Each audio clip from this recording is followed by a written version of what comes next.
You're listening to the Comic Crusaders Podcast. I am your host, Al Mega, CEO of Comic Crusaders and Undercover Capes. In this show, I'm sitting down with creators from all walks of life to talk about inspiration, process, the lessons they've learned, and a whole lot more.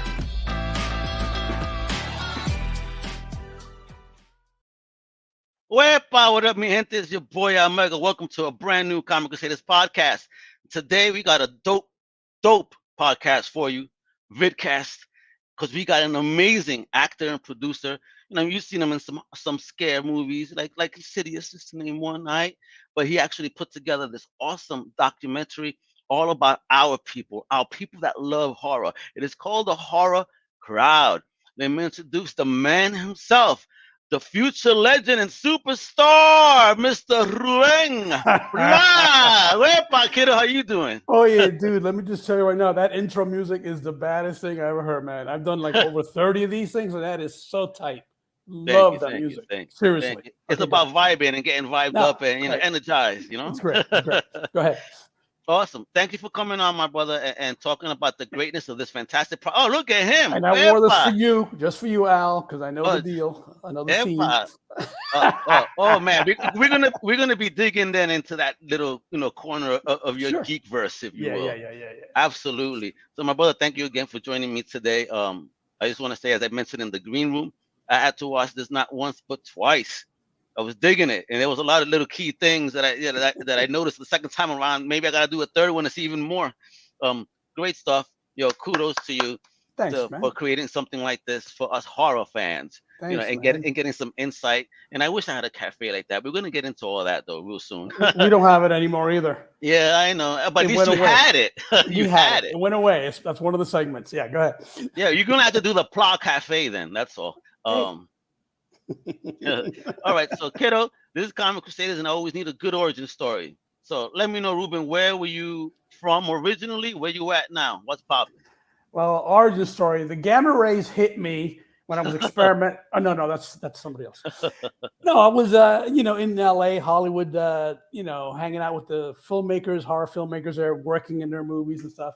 And like James Wan's Insidious, which you mentioned, Mike Mendes' Big Ass Spider, and boatload of others. And I started thinking to myself, why don't I talk to these guys, these filmmakers, women, men, directors, writers, producers, even the journalists, actors, and get what's going on behind them. What's their inspiration? What made them become the people of horror that they are? So I had lunch with my buddy Hank Braxton, brought him in. He says, yeah, I love the idea, but I'll bring in some cameras and lights and sound. We'll do a whole thing out of it because I want to do it like on my phone, just kind of like very casual. You wanted to be an iPhone director, Thank you. Well, listen, some of the quality on iPhone today is incredible. But anyway, he said, no, let's go all out. We'll use the studio, the production house that he works at, and then we brought in his wife, Ariel Brockville, became my producing partner, and then I started asking people.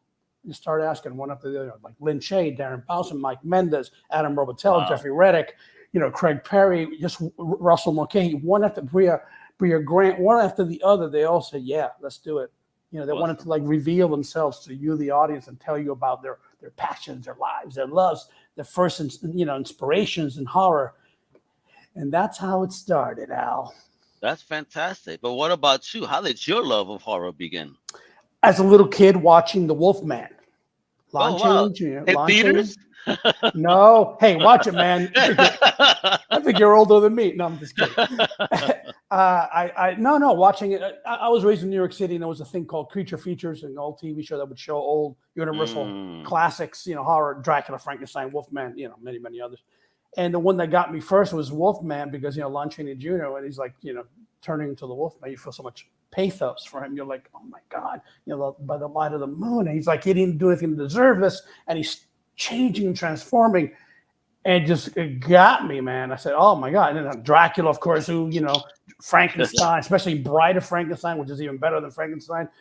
It was just one after the other. And then later, as I grew up, I started watching Alien, of course, and then The Shining and Exorcist, all these movies. I said, oh wow, this is pretty cool. And then I just got involved acting in Hollywood. Thank you for mentioning Alien, because in the documentary. I Mhm. never looked at it in the way that you guys mentioned it. It's basically a haunted house story in space. I said, oh That's shit, yeah, that's correct. yo, That's correct. It's wow. a haunted house movie in space because you got these guys. You got Tom Skerritt, Captain Dallas going through the dark hallways, and then the xenomorph is jumping out of him as opposed to a ghost or a demon. So it's literally a haunted house movie in space. Not just sci-fi. It's horror sci-fi. Yeah. I dig it. So talking about then, your upbringing over here, in New York, and did you have a tribe? Were you alone in your horror fandom? No, I had my group of guys, and we went to movies a lot, but not just horror at that point. That's when I was a teen. Yeah. We'd go to everything, Clint Eastwood, kung fu movies, whatever it was, we'd see it all, and horror, of course. So yeah, I had my group that we hung out with. And then when I went to college and graduated, went to LA later, then I got in with the real horror crowd. I mean, those guys, they were filmmakers, who made horror. So was it for the reason of college that you left New York City and went to LA? That's exactly. And well, no, what happened was I left New York, went to college down in Miami. Then when I graduated, I went back to New York for a little bit, did some stage theater, off-Broadway, stuff like that, art. And I thought after a while, you know what? I love doing art, but let me make some money now. So I said, I'm going to LA. So I went to LA. Oh, yeah. And I started doing like TV shows like, Hunter and The Practice. Everybody loves Raymond. Hunter, what? Oh, yeah, yeah. I was the DA on that. Yeah. I had a recurring DA on that. All those CSI Miami, a ton of TV shows. And then I got involved with the horror crowd. Started doing, these horror movies. And then that's what led me to the horror crowd making it. Yeah. So were you always that type of yes man? Because that's something you also mentioned in the documentary. Is like, always say yes because you never know. Say yes, thank you. Okay. Yes, no, seriously. Right. No, totally. I mean, that's how I got in this whole thing. And Mike Mendez was making a promo trailer for a movie, he's trying to get off the ground. And he was asking people to help him and this and that. And he goes, you want to come in and, act in it? I go, sure, of course. As I say in the movie, always say yes. That's where I met James Wan. He liked what I was doing on set, my energy, my talent. And he got a little bit later, he goes, you want to be in Insidious? And I went, okay. You never know where it's going to lead by helping people, and then they help you. I mean, I'll help them to help me. They come do lights on my thing, DP this, that's the way to do it, man. Amazing. So talk to me then about that first opportunity then as you were breaking into, Hollywood. What was that first opportunity? And like, when was this? It was TV. It was TV. A couple of decades ago, it was mostly TV stuff. Like I said, Hunter and Practice. But was it easy though to get in at the time? It took me a year to get an agent. Oh, just to get an agent? Get an agent. Oh yeah, people don't know that. Oh yeah, just send out your photos. It's not. Oh, some people luck out, of course. And if you're a gorgeous girl or guy, you may get an agent who's looking for a model type, and then boom, you're in. But character actor, always have been. It took me a year. And that's not unusual. It's like, oh my God, why did it take you so long? I heard guys who don't have an agent for 5 years. So, got in with that agent, started sending me out, and started booking those jobs, and the rest is history, as they say sometimes. So, before we move on to the other movie stuff, because obviously you're wearing that Incredible Hulk shirt. Have you also been a comic book fan? Dude, do you think I would have the whole segment on comic books in the Horror Crowd documentary if I wasn't? I mean, when we're talking, no, I'm not joking. I'm not playing around. When we're talking, me and Ryan Turek about the, Watchmen, the whole thing, and, with Cyrus Voris talking about the Avengers, and I mean, and Bria Grant talking about she was writing comics. I'm like in heaven here listening to like this to my friends, basically. They're all friends, people that I know and have worked with. And I'm like, oh my God. And then that was a big influence on them. Comic books got them, as Bria Grant says specifically, comic books got me into horror, and same here. I mean, it was just always an influence. I loved when I was a kid, Tomb of Dracula, any of that, Swamp Thing, all of that, Werewolf by Night, which they're making now. But yeah, all that stuff. Are you going to be in it? Come on, bro. I'm not that hairy. No, who knows? Whatever. But so a lot of influence, comics and other things, many other things. Well, people get involved other ways. You got Mike Mendez holding up little Dracula action figure. This is what inspired me, and I had the Wolverine too. That was so cool. Yeah, isn't that cool? And then Darren Bousman holding up his little Dracula book. Yeah, and the Phantom of the Opera one I had too. So I was in 8th grade. I've been taking them everywhere.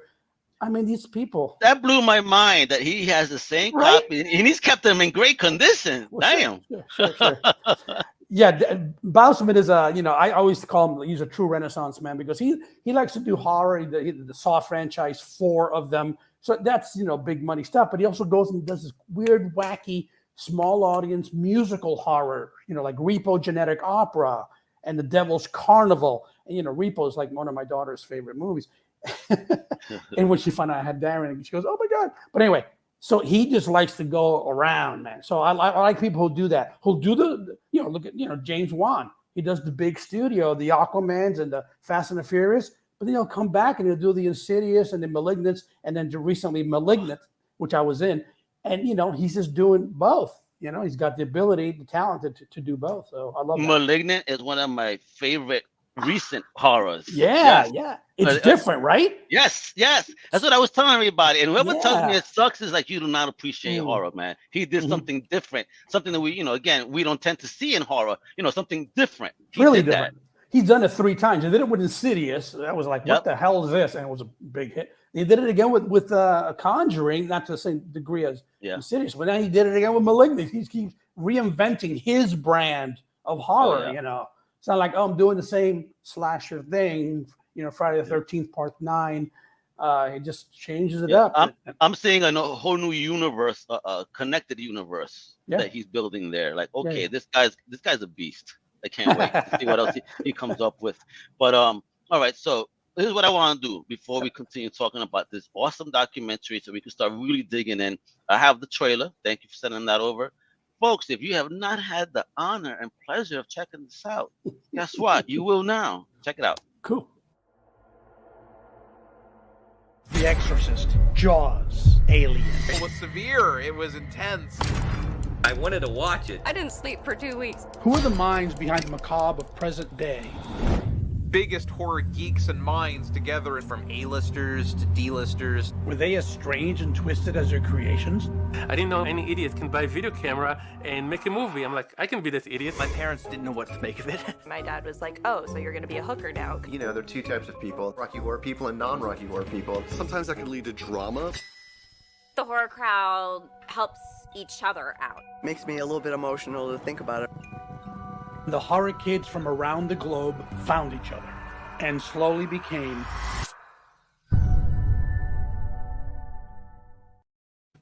Dude, I want to see that. Dude, I want to ask, was it filmed in one of these bad boys? No. That's cute, though. I like that a lot. Isn't that? That's now we carry stuff. it in our hands, and now this is like a shoulder one. Look at this thing. Yeah. It's like the battery alone weighs 10 pounds. You ain't lying. So talk about this awesomeness here. I know you said you were putting it together. How did you even get everyone together? Because again, you went to what most likely started your horror side in that little alleyway. Yeah, that's where it started. Very good you point that out. You notice that. That's where it started. That's why I did Mike Menace's promo trailer, right there, Overkill. And that's where I met James Wan. I met Ham Braxton, became my co-producer. Ariel Brockville became my producing partner. Half the cast from the horror crowd, not half, maybe a third were there helping Mike out, Wow. Like Sean Keller, Brian Collins, Jared Rivet. It was one after the other that were there. So that's where that's why I say this is where it started for me, the horror journey, not my acting journey. Yeah. But the horror journey.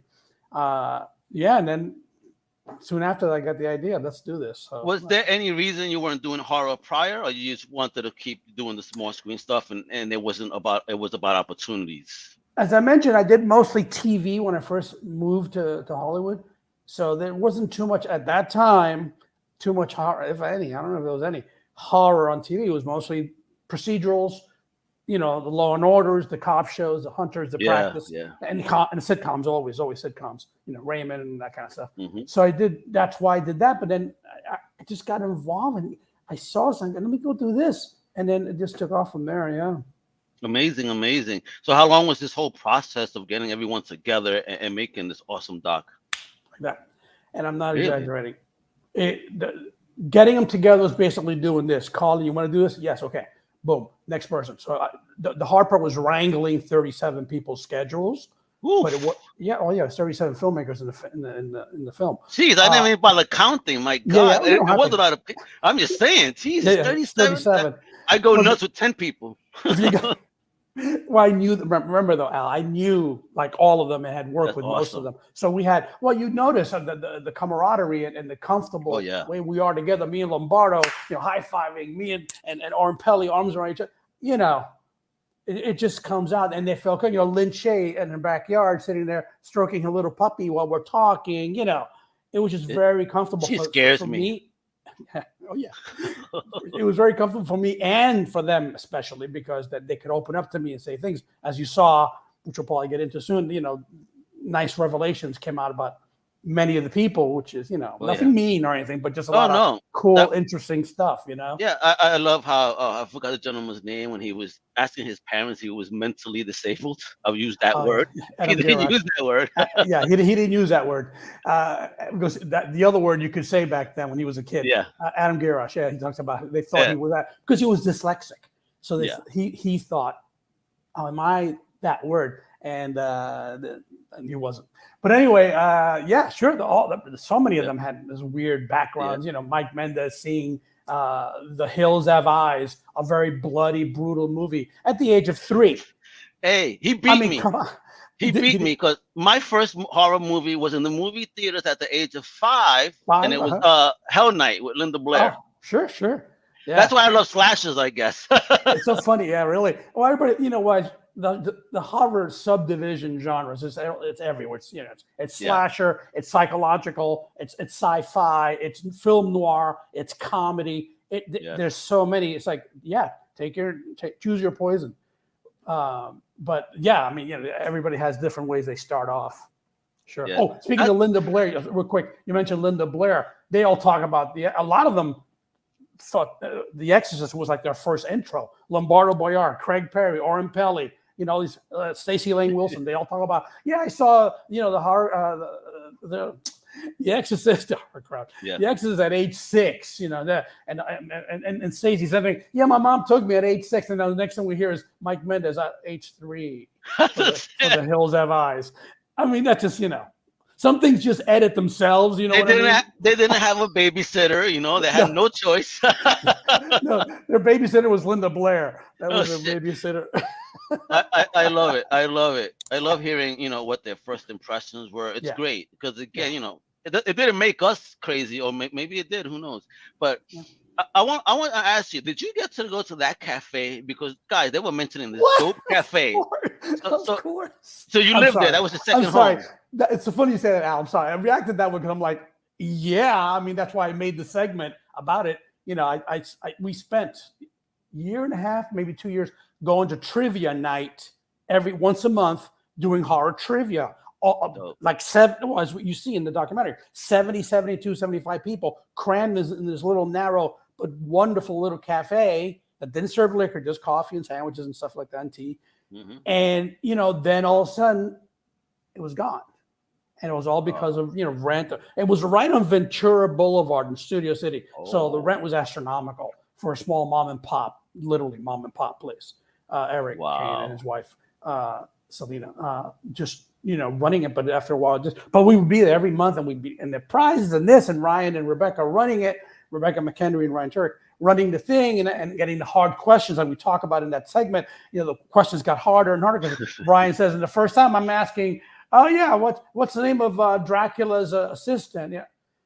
Renfield, which is an easy one for the horror crowd. I know some people go, I don't know, but it's, and then he says, well, okay, now it's going to make it harder. We'll make it harder. And they go, okay, what's the license plate number? And that's the one that screwed me. I was like, what? I have no idea. Now I got to be watching the movies. Like, hold on, rewind. Let me capture everything. Now you're talking trivia. Yeah.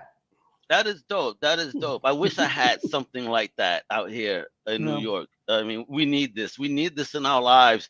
Like I said in the backstage, you need to do the Pla Cafe then. I got to tell you, Al, you don't need to have it. You need to make it. And I don't mean go buy a cafe or a restaurant or a bar. It means get your group of people, your network, your tribe, as you call it.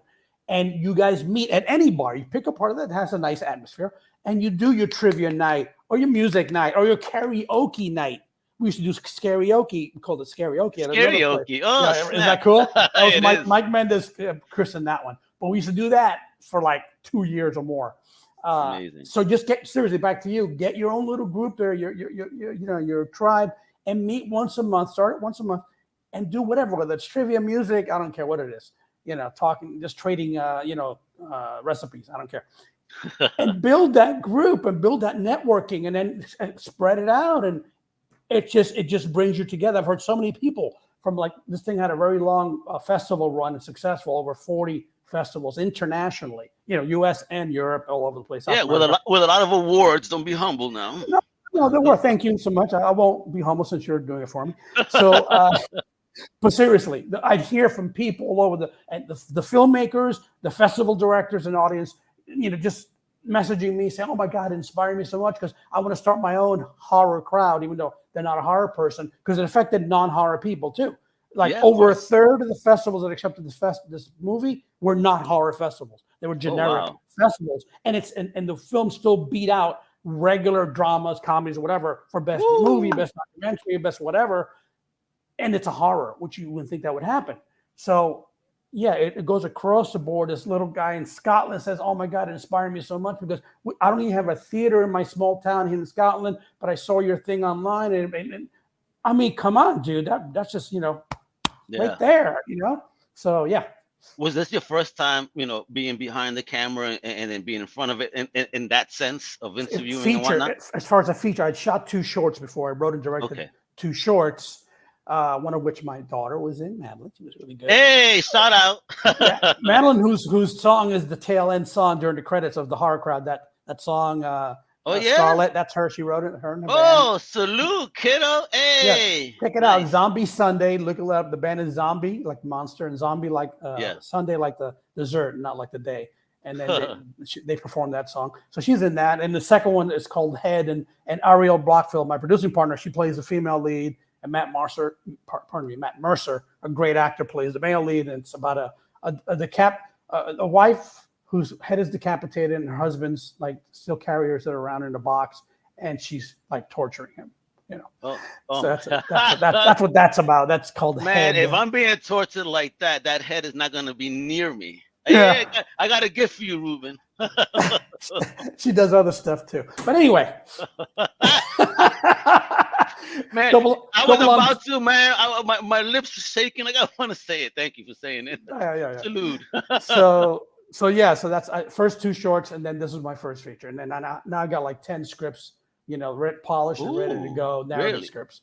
Yeah, but how do you feel being, having this as your first feature? I mean, was it nerve-wracking? Did you have a learning curve? Was it easy? No, it was not nerve-wracking, and I understand how people could get nerve-wracked, especially the first feature. I'd done a couple of shorts, and I just basically translated that into a feature. Wonderful. And the fact again, it was my buddies. It was my crowd, and I felt very a level of comfort. Yeah, comfort. The crew was my buddies. They were comfortable with me, which was most important, so they could open up.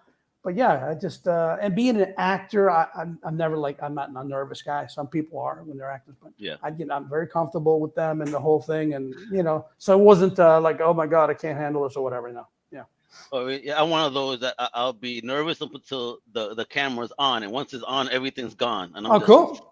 The red light, boom. Yeah, I'm like, oh, right that up. Yo, what's up? What's up, man? Cool. There we go. Oh, this is so great. So I want to ask you, just going back to the comics, what was your favorite comic ever? Man, that's like asking me my favorite movie ever, my favorite song ever. I'm gonna answer you somewhat, but I get asked a lot, what's your favorite movie all the time? Well, no, I got like 10, or more. And favorite song, 20, Comics, of course, was my first love, as Ryan Turek says in the documentary, my first love. Yes, I love the way he said that. And this goofy smile. It was my first love. He had the twinkle in his eye, right? Right. You know the moment I'm talking about. Yeah. Yes. So for me, it's kind of my first love, but I was like, one. I love Marvel. I gotta tell you, I'm a Marvel and DC guy. I don't like this. Oh no, Marvel only. No, the DC, no. Or Star Trek or Star Wars, only one or the other. I like both. And I like both here too. So for me, I went across the board. I went, I like Spider-Man, I like Daredevil, I like this dude. but I like Batman and I like Superman, Green Lantern. So I like them all. If I had to pin down, because you're being forceful and you I have to. to say just, it would probably Daredevil and I don't want to say two. Daredevil here, Batman and DC. Batman because he's like a human and he can beat everybody if he has enough time to prepare. Hey, haters out there, don't start jumping on me. People who hate Batman, he can't beat nobody. Yeah, right. He uses his mind and his body. But then I also like Daredevil because he's also human, even though he has enhanced senses. Boy, am I a geek or what? But he's blind, so he's overcoming his blindness. I thought, this dude's blind and he's fighting villains and he's a lawyer? I mean, I just thought that was great. Now I really got to mess with you. Yeah, go. Batman and Daredevil were to confront each other in Manhattan, who's going to win? Well, I can answer that. Batman is a world-class martial artist, expert in, I think, over 100 martial arts. Daredevil is incredible. He's an acrobat. He's trained in ninjutsu, which is very effective and all that. But Batman, I think, just one-on-one, I think could take him. It's just my opinion, though. Don't come at me, haters. If you want to get at Ruben, just go right there. Just go to Ruben, not the horror crowd. Don't you dare do it there. Hit him up on his Facebook or his Instagram. Yeah, they don't like Batman at the horror crowd. Yes, they do. They like him too. I mean, but he is kind of a horrific character. Initial, it's a bat you don't know initially. Yeah, he has a lot of horror concepts behind. Well, dude, as you know, being a comic guy, that was the whole point of it. He said, "What am I going to do?" After he's all trained and came back from Europe and whatever, and he says, "What am I going to do? How am I going to do this?" And he sees the bat come in through the window. Mm-hmm. He goes, "That's it. It's a symbol. It's a sign. It'll strike fear into the hearts of men. They're a cowardly lot." He says, So yeah, that he wanted to scare them, hence the cape, which would not really work too well in fighting, but he uses it for this and floating now, and now they made it like you can fly with it. So whatever. Gotcha. So when it comes to horror and keeping on going, are we going to get more horror crowd stuff in any different ways? Because I could why I asked that, because I'm peeping this. There's such a huge universe of horror. Directors and creators, and actors. I mean, I could see this being the beginning of a short series of shows where you're interviewing these horror people, getting into their mindset. Yeah. Because it was totally interesting to me. Because again, you were getting into, time usage, family, obviously the fun stuff with games. You were doing so many great questions, and the way you divided it, into those segments with those proper questions. I mean, there was even love in the air when Greg met his lady at the Spider flick. So I was like, this is dope. I mean, you talk about so many things, and you really do get to understand these people. It's amazing. Yeah, I need to interject. Greg and Claire are not an item. He's married. They just really like each other. And they're buddies and they're working partners. He's married with 3 kids. The work spouse. Yeah, sure. He's married with 3 kids. I even say, "Oh, you got 3 kids and you got 4." So obviously they're not together. But that's okay. I can see that because they're so, she's looking up at him like admiringly. So it looks almost like, they're like a couple, but they're not. But anyway, but the love is it. But there is a whole segment on the couples. You got all the couples like, Darren Bousman and his wife Laura, and Spooky Dan Walker and his wife Tammy, and Sean Keller and Chelsea Stars. They're all there. As couples, and they're mostly all the spouses too. I think all of them actually are into horror. They support each other. And even Sean Keller and Sarah Nicklin, Sean says, it just happened to be a prerequisite for me to find somebody who loved horror. It's a beautiful thing. Yeah, it's a very beautiful thing when you can share in something like that with with your spouse or significant other, within a tribe. And you really do show that there. And I love that. I love that couple was talking about he couldn't work at home, the kids, all the distractions. That's I'm Darren Bousman, you know what? I feel you, kiddo. This is why I'm in the basement. and where does he go? He goes to the Jump Cut Cafe. That's where he went. And poor guy has no place to go now. He's stuck there getting stressed out. I'm sure he found another place. But yeah. Oh man. So, but what do you think? I think you're gonna try to do something more in the horror room like this, because again, I really do think you did a wonderful job. Your interview style, you're very fun. You had these cats, laughing and enjoying themselves. They had me laughing too. But they had me laughing too. But if you're asking me specifically, am I going to make a sequel to the Horror Crowd?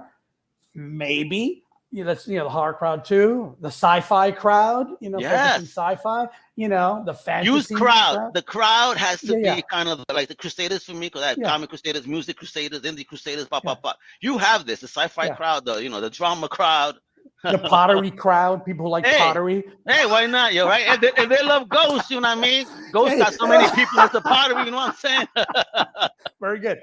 As far as it could be that it could be I may do a narrative, something that I've written. So you say you got 10 scripts that you look at. Yeah. Are they all horror related, or is it a mixed bag? No, that's thank you for asking. But there's horror, of course. Horror. I've got a fantasy. I've got supernatural thriller. Got all that stuff. But I've got rom-com because I just like a good tight script. I don't care what the freaking genre is. Mystery, detective, rom-com, horror, fantasy. I just love that. Historical. I've got a historical thing too. I got an international romance one. I just like a really tight, engaging script that goes boom, boom, boom. It has this arc. That's what I care about. So whatever someone's interested in, I'll go there if it's good. Oh, nice, bro. I'm digging this, folks. This is why you got to follow the big homie here. So do you take submissions too, or what, for stories? What's that? Do you take submissions for stories to work with others? No, I just do my own. I just do my own. Yeah. Do your own stuff. You ain't messing around with other people's dreams. Well, it's not that. No, that's not that. It's just that I believe in write direct myself. Hey, look at this. He's the one-stop shop. That's it. Yeah, one-stop shop. Yeah, that's it. That's awesome. Dude, for real. Okay, so, and I want to ask you a little horror question here. Sure. Right? Go ahead. Yeah, so I want to pit up some monsters. Oh my God! I gotta name that tune. Name that face. There you go. We have Thomas checking in, asking you, "What's good, my brother?" he might be asking you that. He's asking you. He always asks the guests. Like what's good in the movie? Is that what he means? Like no. Meaning how are you? Oh, how am I? It's New York slang. I thought you were a New Yorker. What happened? I am, but but I spent a lot of time in LA where it's like I say, how are you? Oh, cheerio. Yeah, right? they're all British in LA now. No, I'm just kidding. I have been talking to a lot of British people though because of the festival run and all that. A lot. I what's have good? tons on my team. They always got me saying cheers and good shout now. I'm like, what the hell am I doing? I never say cheers. I just say, hey, thanks or what. People, it's fine. People say whatever they want to say, but I don't go around saying cheers unless I'm talking about the TV show Cheers. Hey, yeah. Which of course you had a couple of norms, going to the cafe. So were you a norm as well? No. I wasn't Cliff. I wasn't quite. I hope not. I wasn't. I wasn't quite Sam either. Maybe. Are you a coach? Well, I'm gonna say I'm a cross between Woody and Coach. Let's say that. Hey. And who would have thought that Woody would have grown up to be the actor he is off of that? Natural Born Killer is my fave, so one of my faves. Happens all the time. Look at who would have thought John Travolta would become a superstar. Obviously, he has ups and downs, but he was an Oscar-nominated actor. Saturday Night Fever and Grease and many, many others. Pulp Fiction. Who would have thought Vinnie Barbarino would end up doing that? just a better example, Tom Hanks and Bosom Buddies. Buddies, yeah. Playing, cross-dressing comedy thing. And he's like A-list actor in Hollywood for 40 years or whatever it's been. And then we even have Cousin Larry showing up in She-Hulk now. So look at that. Who is it? Perfect Strangers. Cousin Larry is back. He's in She-Hulk. Who's Cousin Larry? I'm sorry. I didn't watch Perfect Strangers. Oh, my God. You don't remember? Oh, man. Oh, the dad. Yes, he's the dad. That's Mark Lynn Baker. Yes. Funny stuff. Yeah, right? Mark Lynn Baker plays She-Hulk's dad. He was in Perfect Strangers with Balky. Yes. I never really watched that show. That's why I didn't know who Cousin Larry was. Cousin Larry? But Mark Lynn Baker, I know who the actor is because I've seen him in other things, and then he's the dad in She-Hulk. Correct. Yeah, which is funny. I enjoy the show. Yeah, there you go. That's what I'm saying. Going back to the man himself, Hulk. Bruce Banner, who was called David Banner in the TV show because the networks back, Bill Bixby, Lou Ferrigno time, they were afraid the name Bruce was a little too, this was back in the 70s, sounded too effeminate, Bruce Banner. So they renamed him David Banner. And then they didn't even call him David Bruce Banner. They call him David Robert Banner. I'm like, what? What is this made up shit? He is the multiverse Hulk. That's what he is. That's right. The multiverse. Awesome. So, okay, do we have any idea when in the next couple? Before I ask you the battle questions, do we have any ideas when any of your next projects are coming? I recently did the Malignant thing, which is still around. You can watch Malignant, James Wan's Malignant. I'm in that. Amazing film. Yeah, I mean, it's been a little slower because of things, out there. Yeah. But I did. What's going on out there? I don't know. The weather. I don't know. But I recently did film a detective thriller. See, not a horror. Oh, in which cool. Actually, I loved it. The script is great. I play the captain of the two lead detectives, and it's a really good part because I get to send them out and the whole thing and reprimand them. Out.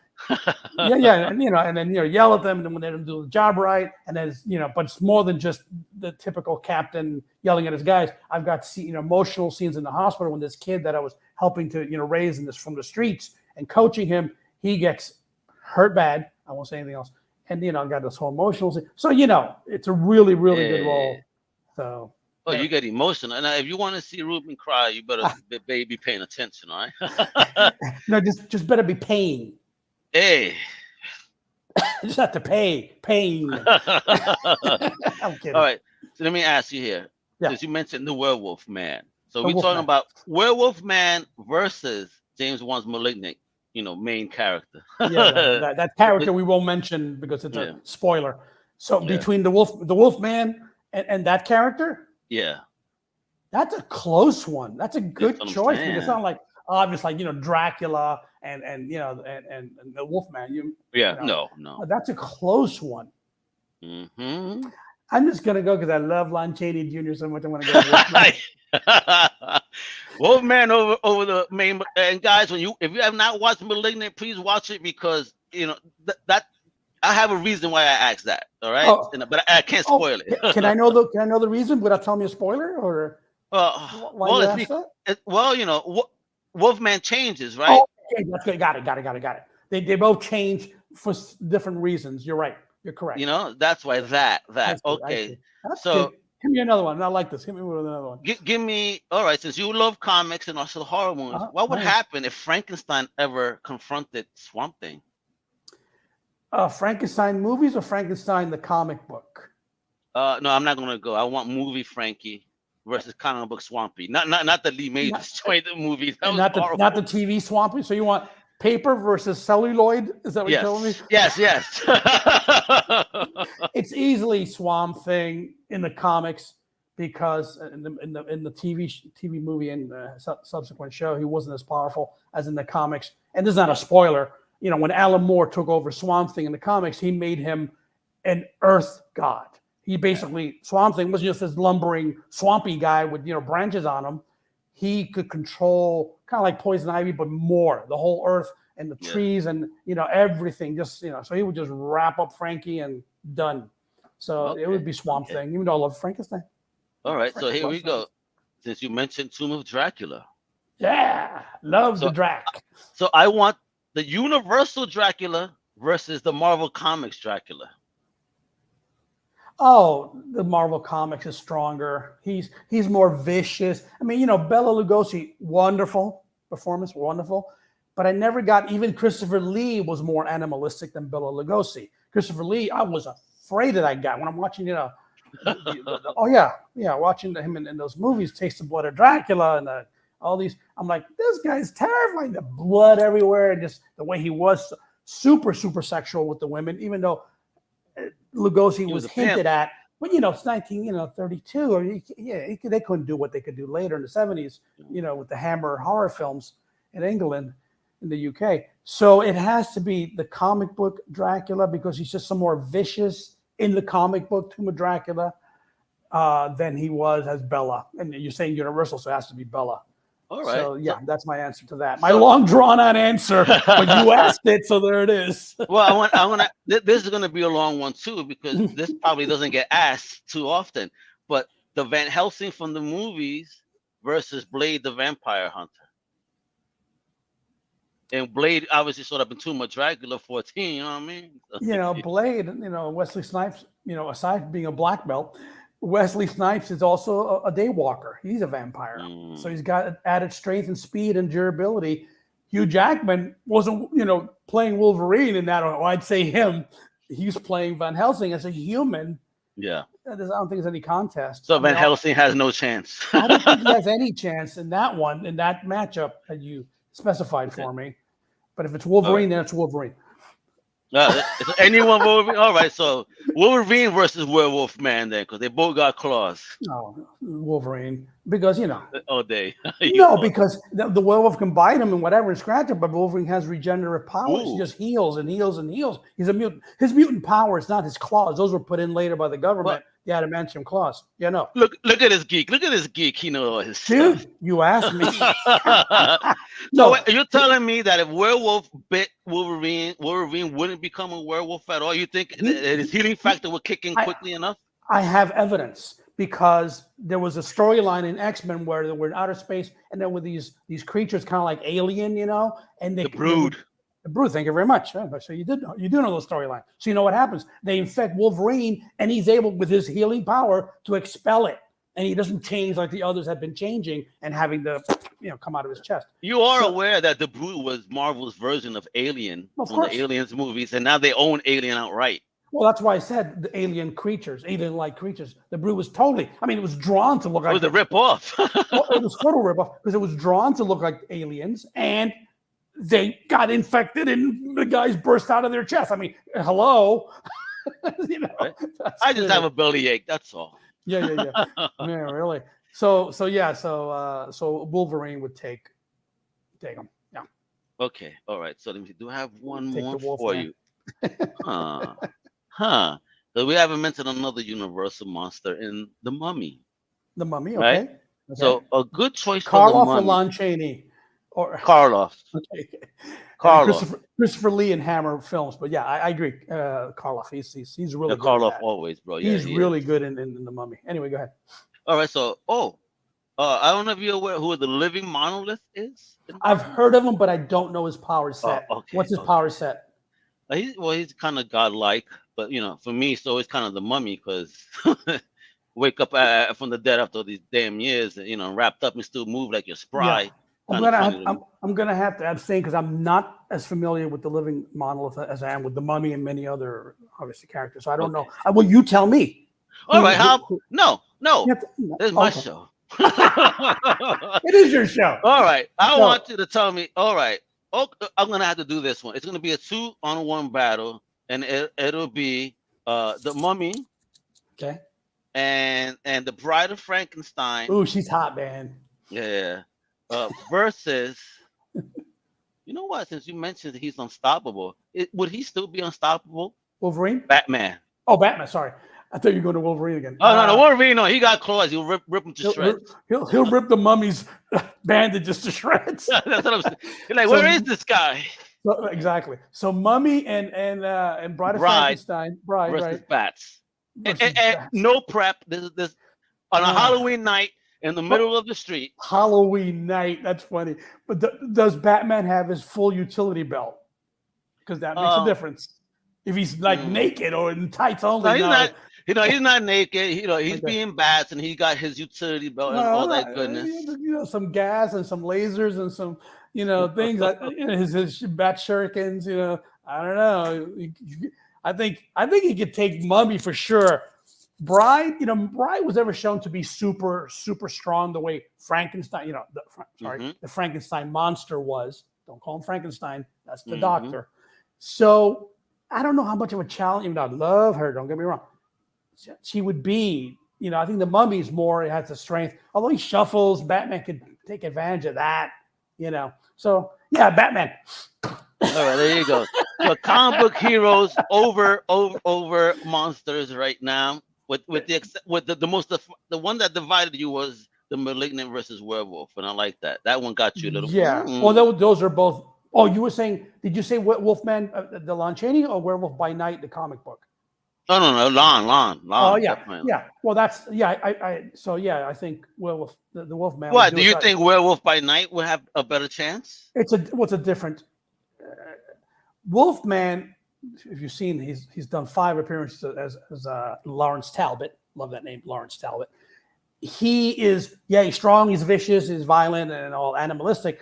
But he kind of walks around like that. Whereas Werewolf by Night in the comic book is very agile, flipping, and you don't see Lon Chaney Jr. doing flips in those movies. It's 1942, so what are you going to do? They didn't have the wires, the Matrix wires. So apparently the Werewolf Man owns the Talbot brand. Gotcha. Okay. He opens stores, during his day job. There you go. Yeah. Nah, brother, you're awesome, bro. I love the energy. Likewise. I love what you're doing. This is great. If you ever film a movie where you need a Puerto Rican to die on a scene, I'm in New York. All right. I'll have Batman kill you. Hey, that's what he's gonna torture me, folks. He's gonna. Let me mention before we go real quick, Al, that the Horror Crowd documentary is now available on iTunes. Right now, like today, right now, iTunes and Apple TV on pre-order, in which you get a large discount. Ooh. So I would get it right now. It premieres. It releases this Friday, the 2nd, and then it's regular price. So all you guys out there, buddies of Al and followers of Al and audience, go to Apple TV, iTunes, and order it now. Pre-order it. I'm gonna need the big homie. Shout out to AJ Bless. Yeah. I need her to send me those links so that way I could add it into the notes so people could go ahead and buy and spend that money. On something they're going to enjoy. Spend less money. They're going to spend less money than they are now. And they do it now, definitely, but they're going to be spending because this is definitely worth it. Just to check it out and just understand the mindset of so many amazing people. Wow, you're blessed, bro. You know what? Flowers time. Thank you, Ruben. Thank you for everything you've done in the past up until now. Thank you for taking that creative leap the way you did. That's a good way to look at it. You kicked ass, but you kicked ass, and I absolutely enjoyed all the words you got. Totally deserved. I had fun, and like I said, I've watched it twice. I'm about to watch it a third time. Damn, man! Because I just think I love the insights of these people, man. You're surrounded by such greatness. So keep doing what you do. I really think that the X crowd should definitely be somewhere for sure. Whatever the it X is. crowd, meaning fill in the blank. The blank. It needs to be done. And AJ rocks, people. She rocks. So check this out. That's the link, which I'm also going to put in the notes. But right there, you could pre-order that right now on Apple. All right. Cool. At a discount. Don't wait till Friday. Maybe if it's payday, you better ask somebody to lend you some money or Cash App you something that way you can buy it now. Hey Al, it's Apple TV though. Is that the same? Will it get them there? Because this is Apple there, but it's Apple TV. Will it get them to the right place? It should. Yes. Okay. There we go. I got the answer, and the answer is yes. Yes. You're fast, man. You're faster than Wolverine. Shh, don't tell nobody. Come on now. I'm the Puerto Rican Flash, and don't call me Speedy. I won't call you Speedy Gonzalez. He's a Mexican. So yeah, exactly. I'm Puerto Rican, but we talk differently. And like I always joke around with people, we're a little bit taller too. Oh, okay. Hey. Just joking, folks. Send hate mail to Ruben. He made me say that right there. I didn't make you say nothing. I only plan. Bro, you rock though. God bless, bro. I thank you very much. Again, folks, check out this awesome poster so you know what you're buying there. When you see that.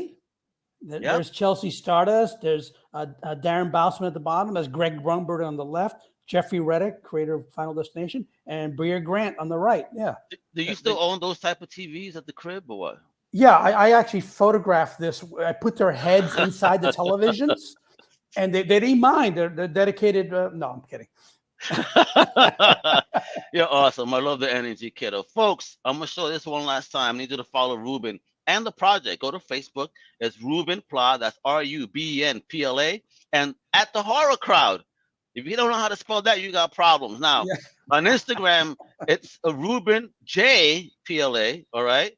And also the Horror Crowd Instagram. My man took over the name all over the socials. So make sure to follow him. Keep up to date on not just the Horror Crowd, but all his amazing projects. But definitely, again, go to Apple right now, iTunes. Check it out right there. Apple. Go to that link right there. It works. 3KZCCU9 and go get that today at a discount because once Friday hits, it's payday. So you guys are going to have to spend more. So do it now. Trust you me. This is Crusaders approved. I definitely enjoyed it. Ruben, thank you again for your time.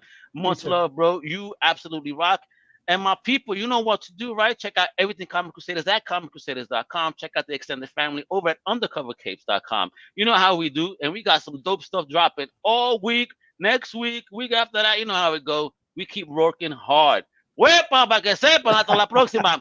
There's Almega and Big Ruben. Bye-bye. Thank you for listening to the Comic Crusaders podcast. If you like the content, please subscribe and turn on notifications. Also, please visit comiccrusaders.com and our extended podcast family over at undercovercapes.com. And also, make sure to download the Comic Crusaders app on the Google Play Store today.